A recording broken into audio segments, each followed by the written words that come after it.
Hello hello, good morning student, good morning, जय हिंद। चलिए हम आप लोगों को हिंदी साहित्य में क्या पढ़ाए थे?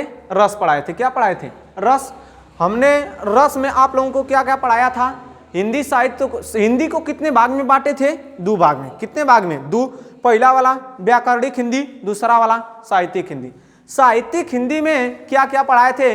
तो बताए थे कि साहित्यिक हिंदी के अंतर्गत रस, छंद, अलंकार, तीन चीज आता है। साहित्यिक हिंदी के अंतर्गत क्या क्या आता है मेरे दोस्त? तो रस, छंद, अलंकार। उस साहित्यिक हिंदी में हमने आपको पढ़ाया था क्या? रस। क्या पढ़ाया था मेरे दोस्त? रस। इस रस को कितने भाग में तोड़े थे भैया? इस रस को दो भाग में तोड़े से रस धन अ बराबर रस, फिर रस धन असुन प्रत्यय लगा था। रस में यदि असुन प्रत्यय लगा देंगे तभी क्या बनेगा? रस बनेगा। क्या बनेगा? रस।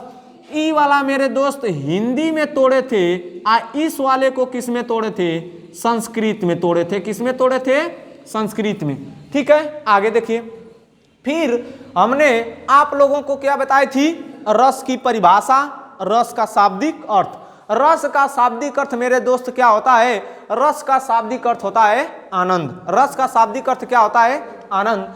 रस की परिभाषा क्या बताए थे? तो किसी कविता या पद्य को पढ़ने, सुनने अथवा किसी नाटक को देखने से जो आपके हृदय में आनंद की प्राप्ति होती है उसे क्या कहते हैं? रस कहते हैं। फिर बताए थे किसके किसके अनुसार? आचार्य विश्वनाथ के अनुसार रस की परिभाषा तथा आचार्य भरत मुनि के अनुसार रस की परिभाषा।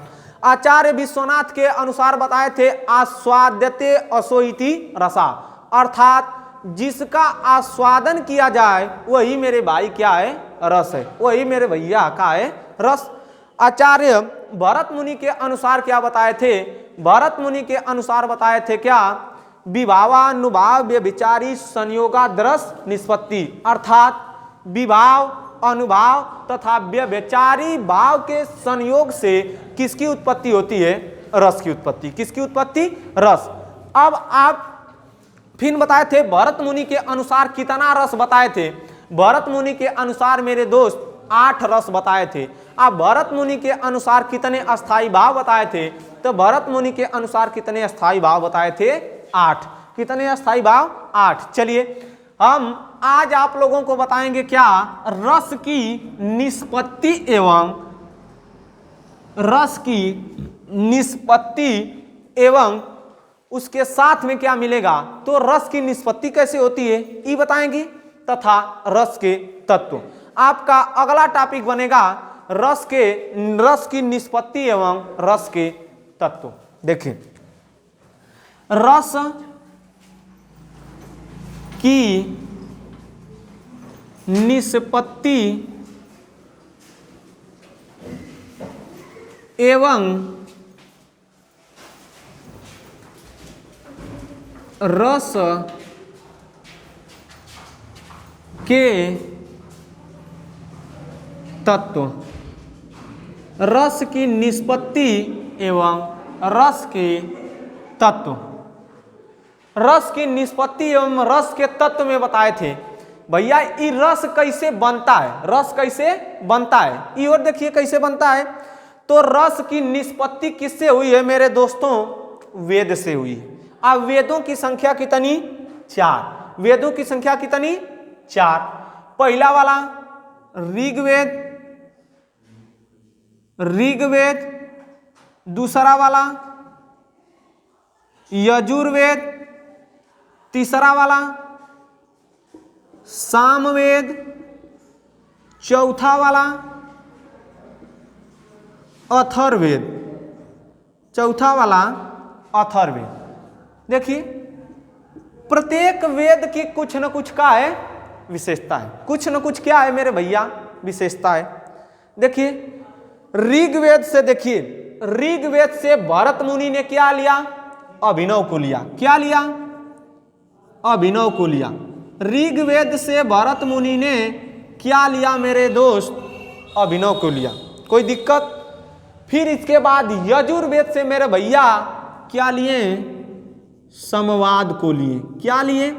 समवाद को लिए। सामवेद से क्या लिए? गीत को लिए। जहां आप लोग को मालूम होगा सामवेद किसके लिए है? गायन के लिए। तो सामवेद से क्या लिए? गीत को लिए। अथर्ववेद से क्या लिए मेरे दोस्त? तो अथर्ववेद से रस को ले लिए। किसको ले लिए? रस को लिए। ये सब मिलाकर मेरे दोस्त एक पुस्तक की रचना किए। उस पुस्तक का नाम रखा गया नाट्य शास्त्र। इस पुस्तक का नाम क्या रखा गया? नाट्य शास्त्र। इस पुस्तक का नाम क्या रखा गया? नाट्य शास्त्र। अब हमको बताइए कि नाट्य शास्त्र के रचयिता कौन है या नाट्य शास्त्र के लेखक कौन है मेरे दोस्त? भरत मुनि। कौन है मेरे भाई? भरत मुनि। भरत मुनि ने किसकी रचना की? नाट्य शास्त्र की। लेकिन भरत मुनि ने नाट्य शास्त्र के चौथे अध्याय में, तो छठे अध्याय में, किस अध्याय में मेरे दोस्त? छठे अध्याय में किसका वर्णन किया है?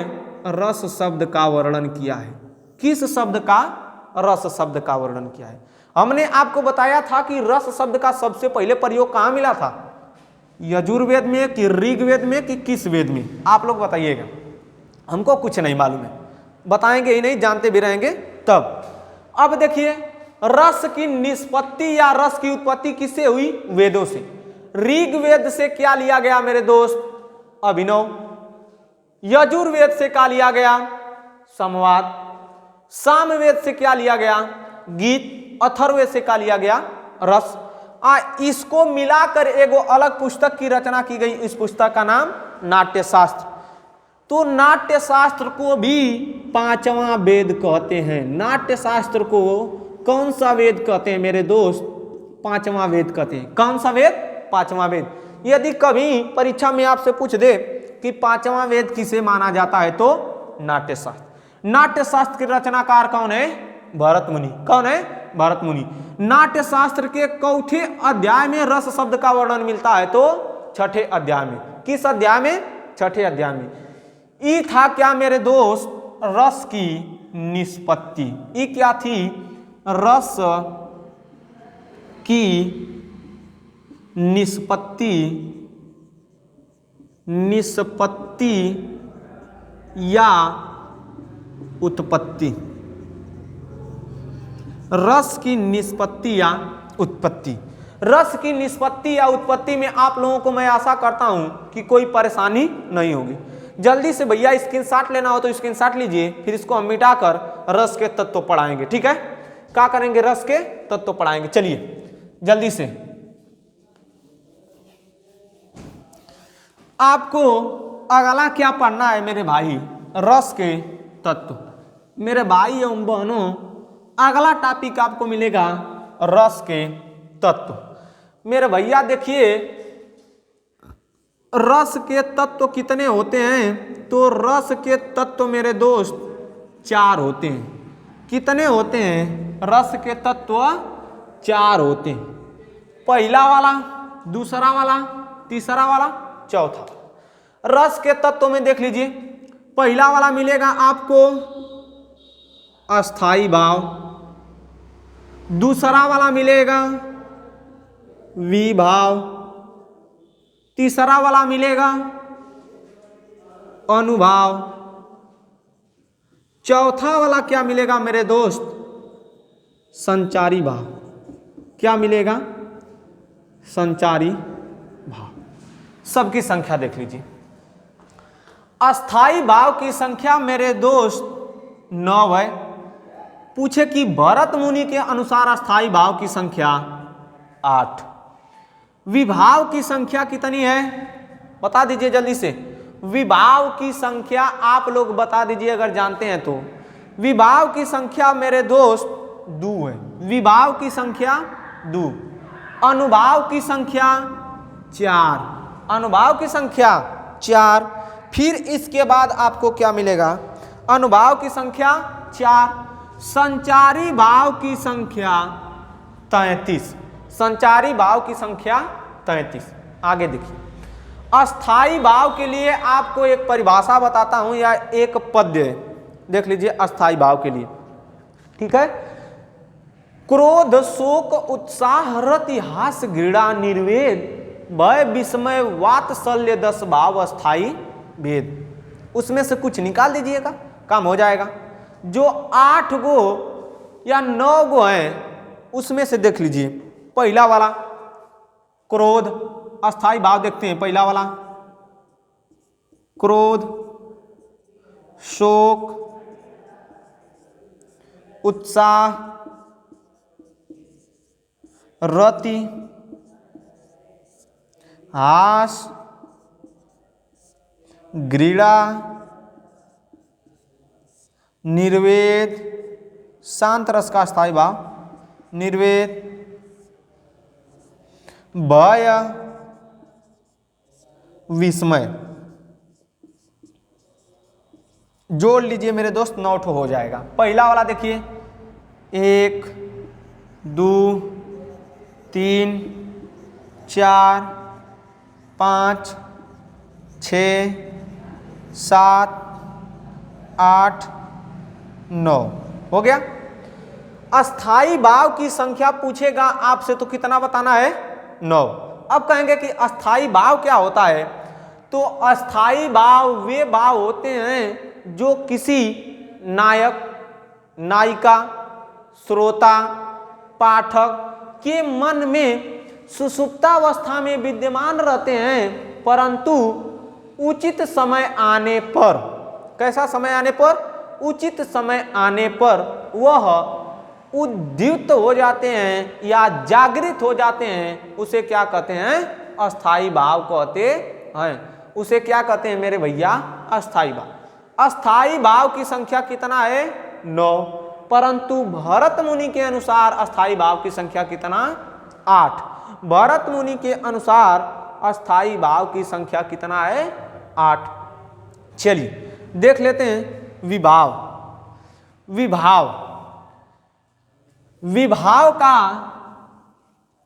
विभाव के प्रकार देखेंगे। विभाव मेरे दोस्तों 2 प्रकार का होता है। कितने प्रकार का? 2 प्रकार। पहला वाला कोई बता सकता है तो बता दे। पहला वाला विभाव आलंबन विभाव। पहला वाला आलंबन विभाव। दूसरा वाला मेरे भैया उद्दीपन विभाव। दूसरा वाला उद्दीपन विभाव। ठीक है, कोई दिक्कत ना। आलंबन विभाव कितने प्रकार का मेरे दोस्त? 2 प्रकार का। कितने प्रकार का? 2 प्रकार का। पहला वाला आश्रय आलंबन, आश्रयालंबन। आश्रय धन आलंबन को एक ही में जोड़ दिए हैं, बन गया आश्रय आलंबन। दूसरा वाला मिलेगा मेरे दोस्त विषयालंबन। विषय धन आलंबन बराबर विषयालंबन। विभाव कितने प्रकार का? 2 प्रकार का। विभाव किसे कहते हैं? तो देखिए, जो भाव अस्थाई भाव को जागृत करने में प्रयास करे, जागृत करने में प्रयास करे या जागृत करने का प्रयास करे, उसे क्या कहते हैं? अस्थाई भाव। या वे भाव जो अस्थाई भाव को जागृत कर दे या करने का प्रयास करे, उसे क्या कहते हैं? विभाव। उसे क्या कहते हैं? विभाव। विभाव मेरे भैया कितने प्रकार का? 2 प्रकार का। पहला वाला बताइए आलंबन विभाव, दूसरा वाला उद्दीपन विभाव। देखिए उद्दीपन विभाव कितने प्रकार का मेरे दोस्त? 2 प्रकार का। कितने प्रकार का? 2। पहला वाला स्वकीय उद्दीपन, दूसरा वाला परकीय उद्दीपन। पहला वाला स्वकीय उद्दीपन, दूसरा वाला परकीय उद्दीपन। कोई दिक्कत ना। देखिए वे भाव जो पाठक श्रोता या किसी नायक या नायिका के मन में या हृदय में सुषुप्तावस्था में विद्यमान रहते हैं, परंतु उचित समय आने पर जागृत हो जाते हैं और वही रस में परिणित हो जाते हैं या रस में बदल जाते हैं। उसे क्या कहते हैं? अस्थाई भाव। अस्थाई भाव की संख्या कितनी? 9। अस्थाई भाव की संख्या कितनी? 9। भरत मुनि के अनुसार अस्थाई भाव की संख्या कितनी? 8। दूसरा वाला आपका पढ़ें, विभाव। विभाव किसे कहते हैं? तो वे भाव जो अस्थाई भाव को जागृत करने का प्रयास करें या जागृत कर दें या जागृत करने में सहायता करें। 3 बात, अस्थाई भाव को जागृत करने का प्रयास करें, जागृत कर दें या जागृत करने में सहायता करें, उसे क्या कहते हैं मेरे भैया? विभाव। विभाव मेरे भाई कितने प्रकार का? 2। कितने प्रकार का दोस्तों? 2 प्रकार। कौन कौन सा? पहला वाला आलंबन विभाव, दूसरा वाला उद्दीपन विभाव। आलंबन विभाव मेरे दोस्तों कितने प्रकार का? 2 प्रकार। पहला वाला आश्रयालंबन, दूसरा वाला विषयालंबन। कोई दिक्कत? आप लोग जो पीछे बैठे हैं समझिए, नहीं तो पूछेंगे भैया उठा उठा कर पटकबो कर, बहुत खतरनाक। तब वह रस को प्राप्ति हुई एकदम बढ़िया से, कौन रस मिली समझिए आप लोगों। देखिए आलंबन कितने प्रकार का? 2 प्रकार। पहला वाला आश्रय आलंबन, दूसरा वाला विषय आलंबन। पहला वाला आश्रय, दूसरा वाला विषय। उद्दीपन मेरे दोस्त कितने प्रकार का? 2 प्रकार का। एगो स्वकीय उद्दीपन, दूसरा वाला परकीय उद्दीपन। पहला वाला स्वकीय, दूसरा वाला परकीय। अब देखिए अनुभाव किसे कहते हैं? तो अनुभाव का पहले अर्थ समझ लीजिए, फिर इसके बाद आपको पूरा समझ में आ जाएगा। अनु का अर्थ है पीछे। अनु का अर्थ का है पीछे या बाद में आने वाला। भाव का अर्थ है भाव, अर्थात वे भाव जो विभाव के बाद आए, अर्थात वे भाव जो विभाव के बाद आए, लेकिन विभाव क्या काम करता है? अस्थाई भाव को जगाने का। तो आपकी डायरेक्ट परिभाषा बन जाएगी कि वे भाव जो अस्थाई भाव के जागृत होने के बाद आए, उसे क्या कहते हैं? अनुभाव। क्या कहते हैं? अनुभाव। अनुभाव की मेरे दोस्त संख्या कितनी हो जाएगी? 4। अनुभाव की संख्या कितनी हो जाएगी? 4। देख लीजिए कौन कौन सा अनुभाव की संख्या मेरे भैया 4। पहला वाला कायिक अनुभाव, पहला वाला कायिक अनुभाव। दूसरा वाला वाचिक अनुभाव, दूसरा वाला वाचिक अनुभाव। तीसरा वाला मानसिक या आहार्य अनुभाव, मानसिक या आहार्य अनुभाव, मानसिक या आहार्य अनुभाव। चौथा वाला आपको क्या मिलेगा? कायिक, वाचिक, मानसिक या आहार्य। चौथा वाला क्या मिलेगा? सात्विक अनुभाव। चौथा वाला सात्विक अनुभाव। चलिए देख लीजिए जल्दी से। अनुभाव किसे कहते हैं? तो अनु का अर्थ है पीछे या बाद में आने वाला भाव, मतलब भाव, अर्थात वे भाव जो अस्थाई भाव के बाद में आए या अस्थाई भाव के पीछे आए, उसे क्या कहते हैं मेरे दोस्त? अनुभाव कहते हैं। अनुभाव की संख्या कितना हो गई? 4। चलिए शांति से बैठा नहीं, उठा के पटकब। देखिए अनुभाव की संख्या कितनी? 4। पहला वाला कायिक अनुभाव, दूसरा वाला वाचिक अनुभाव, तीसरा वाला मानसिक या आहार्य अनुभाव, चौथा वाला सात्विक अनुभाव। समझिए, जो अनुभाव शरीर के द्वारा, काया मतलब शरीर, तो काया में एक प्रत्यय जोड़ेंगे बनेगा कायिक। तो भैया जो अनुभाव शरीर के द्वारा प्रकट किया जाए उसे क्या कहते हैं? कायिक। और जो अनुभाव वाचिक अर्थात बोलकर प्रस्तुत किया जाए, वाचिक अनुभाव। और जो अनुभाव मन के द्वारा प्रस्तुत किया जाए, अरे मोर ललवा खैला, उका है मानसिक अनुभाव। ठीक है, कौन सा हो जाएगा? मानसिक अनुभाव। और जो अनुभाव, जिस अनुभाव पर किसी का बस न हो, अर्थात ही एकाएक होंगे, जैसे कांपना, हकलाना, स्वरभंग, प्रलय, प्रलाप, ये सब किसके अंतर्गत आएंगे? सात्विक अनुभाव। सात्विक अनुभाव की संख्या मेरे दोस्त कितनी हो जाएगी? 8। ये सब आप लोगों को खोजना है, सात्विक अनुभाव आप लोगों को खोजना है। ठीक है, अब चलिए बताइए, अब देखिए संचारी भाव किसे कहते हैं, तो वे भाव जो अस्थाई भाव के साथ संचरण करें। कौन सा भाव? संचारी भाव। देखिए वे भाव जो अस्थाई भाव के साथ संचरण करें उसे क्या कहते हैं? संचारी भाव। संचारी भाव को पानी के बुलबुले के समान बताया गया है, अर्थात जो भाव कुछ ही क्षण में आता है और कुछ ही क्षण में विलुप्त हो जाता है उसे क्या कहते हैं? संचारी भाव। संचारी भाव का मतलब संचरण करना, घूमना। तो वे भाव जो अस्थाई भाव के साथ संचरण करे या अस्थाई भाव की सहायता करे या अस्थाई भाव का साथ दे, कौन सा भाव? संचारी भाव। संचारी भाव की संख्या कितना? 33। लेकिन इससे एक प्रश्न बनाएगा, सुनिए। कौन सा ऐसा संचारी भाव है जो अस्थाई भाव में है? तो आप लोग मान लीजिएगा निर्वेद संचारी भाव।